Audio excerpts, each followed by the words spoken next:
Bem-vindo ao Valor 3D Studio e hoje vamos aprender a como modelar esse ambiente a partir de uma planta baixa que você já tenha no AutoCAD. Nós vamos usar essa planta baixa que eu tenho aqui, que já tem todas as paredes, as aberturas e as medidas necessárias para a gente fazer essa modelagem no 3D Max. A primeira coisa que vamos ver é qual a medida que está sendo utilizada nessa planta baixa. Usando o comando linha, a gente vê que essa parede tem 15 centímetros de espessura. Com isso, nós podemos só salvar o nosso arquivo e entrar no 3D Max. Com um arquivo novo 3D Max aberto, nós vamos ali em cima na aba de customizar e Unit Setup e vamos alterar o que está aqui. Dá para ver que nós estamos em metros e nossa planta baixa do AutoCAD está em centímetros. Então você vai lá e altera para centímetros e dá o OK. Feito isso, você pode ir em arquivo, importar, encontrar a planta baixa que você vai usar. E a única coisa que nós precisamos alterar aqui é a medida da unidade que está entrando no arquivo. E como a gente tinha medido antes, ela está em centímetros. Então você seleciona o Rescale e centímetros. Agora com a nossa planta baixa aqui, nós podemos selecionar essa tela de cima, dar o Alt W para colocar em tela cheia e apertar o G para esconder o grid. E para verificar que o tamanho está correto, você pode ir ali em Tools e depois Measure Distance e ver se a distância que aparece no canto inferior esquerdo da tela bate com aquela que a gente tinha medido no AutoCAD. Nesse caso, 15 centímetros, então está tudo certo. O que eu normalmente faço e também recomendo a algumas pessoas fazerem, caso o seu computador não aguente, é modelar cada ambiente separado para não pesar tanto assim o arquivo. Nesse projeto, vamos usar a Switch Master como exemplo de como a gente faria essa modelagem. A primeira coisa que temos que ver se está ligado é o Snap, que é esse número 2.5 aqui em cima.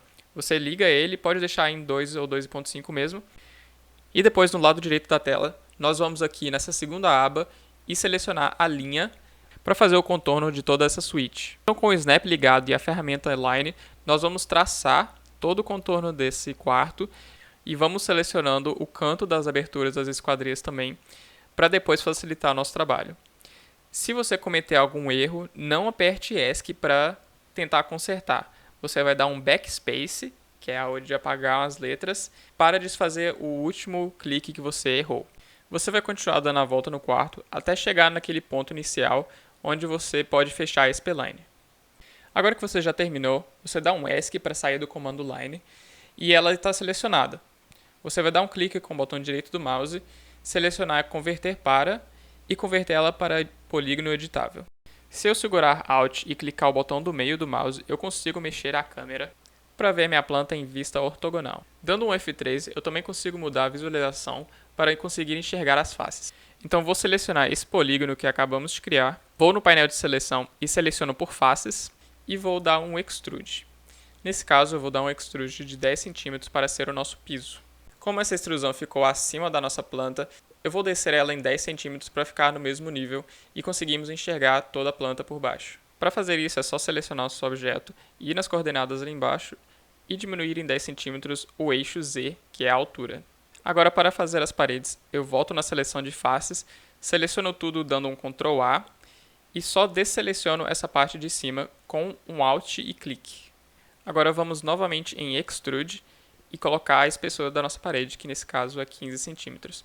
E logo acima da espessura da parede, você tem esse botão aqui que você vai clicar e selecionar Local Normal e vai dar um OK. Agora vamos isolar esse polígono que acabamos de criar, apertando nesse botão aqui embaixo ou dando um Alt Q. Se você não estiver vendo essas linhas brancas que estão no nosso polígono, é só apertar F4. Agora novamente na seleção de faces, nós vamos clicando em cada parede que nós queremos subir, exceto as janelas e as portas. Agora vamos no comando Extrude de novo e colocamos a altura do pé direito que nós queremos. Nesse caso aqui eu coloquei 2,60 m. Depois é só fazer a mesma coisa para as portas. Você pode selecionar as duas de uma vez, dar o Extrude e colocar a altura delas, nesse caso 210 centímetros, e depois você dá outro Extrude para fechar ali mais 50 centímetros que dá os 260. O mesmo vale para a janela. Você dá um Extrude, nesse caso eu dei o peitoril de 110 centímetros, e você não pode simplesmente puxar a setinha ali, porque ele não vai deixar para trás aquelas linhas que nós precisamos depois para fazer essas aberturas. Então eu termino de dar o Extrude na minha janela e depois na parede que vai depois dela. Agora já temos quase tudo modelado, é só fazer a junção dessas faces para fazer as aberturas.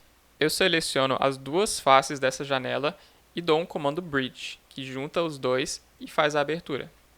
Depois repito o mesmo processo nas duas portas. Nesse caso eu posso até agilizar o processo já selecionando tudo e depois dando Bridge, que funciona do mesmo jeito. Agora eu saio da visão isolada ali do nosso objeto clicando naquele mesmo botão da parte inferior e eu quero também incluir esse banheiro aqui. Então eu repito aquele processo do começo, onde entramos no comando line, desenhamos o contorno, só que dessa vez eu não precisei fazer a abertura da porta, então eu passei direto. Fecho a spline, transformo em um polígono editável, dou o extrude no piso e dessa vez eu vou selecionar apenas aquelas faces que eu ainda não modelei, que são essa parte de baixo e a parte esquerda do banheiro, que eu vou dar o comando extrude e depois levantar as paredes e também levantar a altura dessa janela, a janela em si, e é o que vai depois dela. Assim como as outras aberturas, eu seleciono as duas faces dos dois lados, dou um bridge e está pronto. Então agora nós temos as paredes, o piso e as aberturas feitas. Se você ver, nós conseguimos selecionar o banheiro e a suíte separadamente. Para juntar os dois, a gente clica em um deles, vai em atachar e depois clica no outro para juntar os dois em um objeto só. E outra coisa que eu gosto de fazer também é selecionar esse objeto todo, selecionar por face e pegar todo o piso para depois separar ele, caso a gente queira colocar alguma textura, algum material diferente das paredes. Com o piso que a gente quer separar, nós vamos ali na aba de editar geometria e vamos detachar, colocar o nome como piso e dar um OK. E agora, se você sair da seleção de faces, você consegue ver que eles estão separados por dois objetos diferentes. E se você quiser, você pode fazer mais um passo, que é separar o piso aqui do banheiro do restante do quarto, que você faz o mesmo processo. Seleciona as faces que você quer separar, vai na aba de editar geometria e detacha os dois. E agora vamos finalizar colocando um forro nesse ambiente. Primeiro eu vou selecionar as paredes e vou isolar elas para ver somente essas linhas.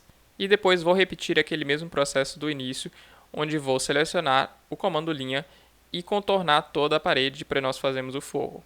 Transformo isso em um polígono editável e daí eu vejo que ele está na altura errada. Para consertar isso, é só ir nas coordenadas e alterar o eixo Z, que é a da altura, e colocar 260, que é o pé direito que eu escolhi nesse projeto. Feito isso, eu gosto apenas de dar uma espessura ali no forro, dando um extrude de 10 cm também. Se você quiser trabalhar dentro do ambiente depois, é só você selecionar esse forro, clicar com o botão direito do mouse e Hide Selection, ou você seleciona ele e aperta Alt H. Então é assim que eu faço a minha modelagem no 3D Max. Se você tiver alguma pergunta ou uma sugestão para um próximo episódio, deixe nos comentários que eu vou responder assim que eu puder.